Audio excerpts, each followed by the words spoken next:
Jalen Brunson, he's undoubtedly changed the New York Knicks franchise in a way that hasn't been seen in almost 2 decades. In the Brunson show, folks. He's gotten whatever he wanted off the bounce.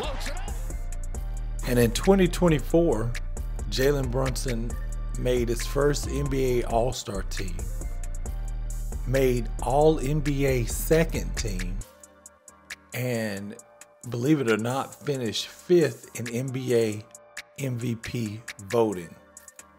In fact, Jalen Brunson finished the highest in MVP voting of any American player in the league. Yet, he was still left off the roster for the Paris Olympics to represent the USA. Let that sink in. But Brunson is one that's used to getting everything the hard way. Everywhere I've gone since high school has started for me, it's always been Jalen Brunson's good, but like it's always that but. Like they're gonna say something negative about it, and I've always, whatever I've done, you hear that in the first couple of years, and all of a sudden it's like Jalen's this, he's great, he does this and this. Then going to college, same thing, Jalen's good, but this and this and this, and when they said but, what was the but about? All those things that don't measure heart. And that heart that Jalen Brunson was speaking of, he actually got that from his father, as far as understanding how important it is to put in the work and not make excuses. Harder. Good. Jog back. Go get the ball. I'm gonna throw it to the fence if you don't jog back. Here we go. Go. Good. Follow through though. Go back. Jog back. Up through the legs. That work ethic led to Jalen Brunson really putting in work in high school. And he ended up leading his high school team to a state championship his senior year.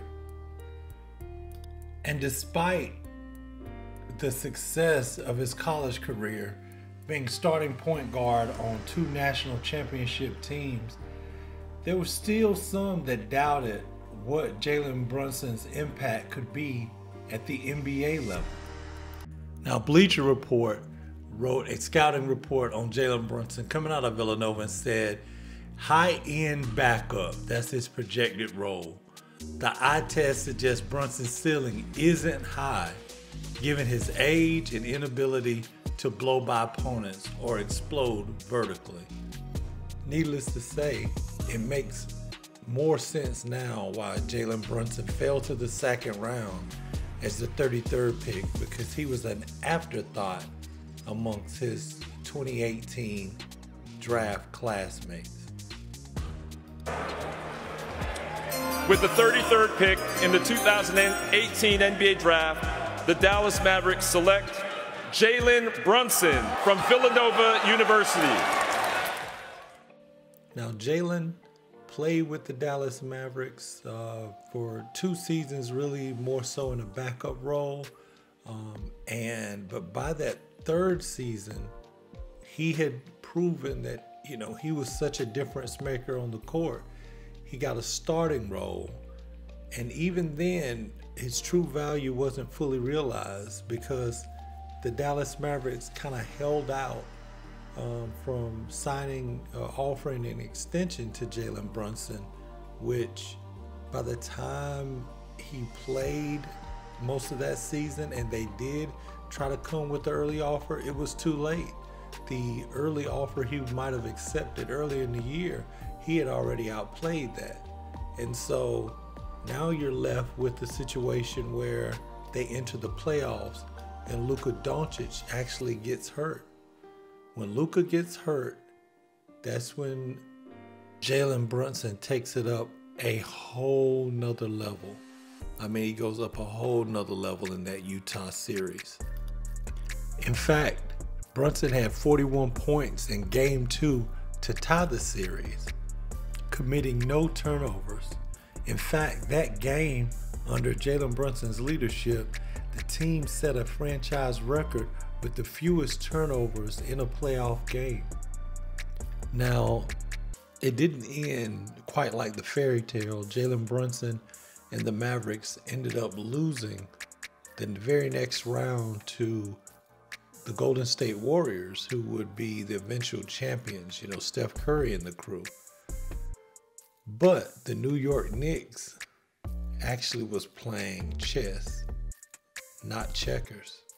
6 days after the Mavericks were eliminated, the Knicks hired Rick Brunson, Jalen Brunson's father, to join the organization. And recently, Jalen Brunson admitted to Mark Cuban, the Dallas Mavericks owner, that move made it where he had to at least entertain the Knicks. And obviously you go into free agency and you start seeing all these moves and that the Knicks are making and all this stuff. And then obviously my dad going to the Knicks. And so there's an assistant coach. So then I'm like, all right, that's interesting. Like, that's something that like is very unique. And like, I just don't know, like, how could I live with myself if I didn't like at least explore that option? That's one. Now, we know from history, Jalen Brunson did more than explore it as an option. He ended up signing with the Knicks in 2022 and has played 2 full seasons at this point with them, going into his 3rd. But that initial signing brought a lot of criticism from fans and mostly media in regards to the New York Knicks, everything they gave up to get Jalen Brunson, and both the player that Jalen Brunson was, still yet unproven as a full-time lead in the NBA. Trading their first-round pick away, and for what? To go all in on clearing cap space in hopes of signing Jalen Brunson? I think giving Jalen Brunson 4 years for $110 million is wildly irresponsible for the Knicks. Jalen Brunson may be the perfect example of why you don't need everyone in your corner. You just need the right people in your corner, because New York and the Knicks faithful firmly stand with Jalen Brunson. You can see it with the legends of the game, those that put on the New York Knicks blue and orange throughout the years. We saw Jalen grow up. You know, when Rick, his father, was on our team, we would see him like on the court after games, like imagining being in that moment. That's what I got. How old was he then? Oh, he was 6, 7 years old. You know, and it was just like, you see this kid, it's just not just a normal, like, I'm just having fun. Like, you could tell he was really imagining himself in these moments. And so when he first signed, that's all I could think about, seeing little Jalen. He used to mimic, you know, Spree's move. He used to mimic my move. He used to pick a certain move from LJ. He used to, and he didn't have a ball in his hand, you know, and he used to be out there just going through it. And then, you know, knowing Rick, you knew that he was going to have a good mentality. You know, and his mom, Sandra, they're just good people. So when you know that they have that foundation, that it's never going to be too much. You know what I mean? And I think that's important when you look at, you know, where a kid has come from and what they've been through, and he's always been that kid that's had to prove something. Yeah. He's a student of the game. He's just a leader, and guys on this team really follow him. You know, you go in a game, and some games you look at it like, man, we don't have this player, but we have Brunson. Everybody on the team believes in this man's ability, and it's just great to see, man. And I don't know when the last time that we had a great point guard to lead us, and he's definitely a great point guard and should be up for MVP candidacy this year. So it's just great to see his maturation as a young player. Man, it's just amazing. I'm glad we got him. I'm glad Dallas decided not to pay him. So we know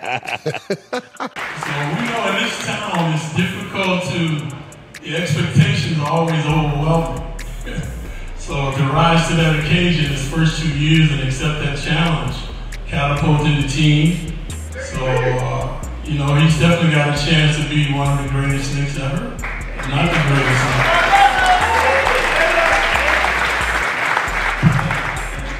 I did a video for him. I wasn't able to be at the induction when he was inducted as a captain. But I told him he reminds me a lot of Willis Reed. They're both lefties. They have a tenacious work ethic. They're always sharing and caring. And team first concept. They're always thinking of the team, not themselves. So. Who knew that little kid that watched his dad play in the NBA and don the Knicks jersey would actually return to the Garden to be a savior one day? Back like we never left.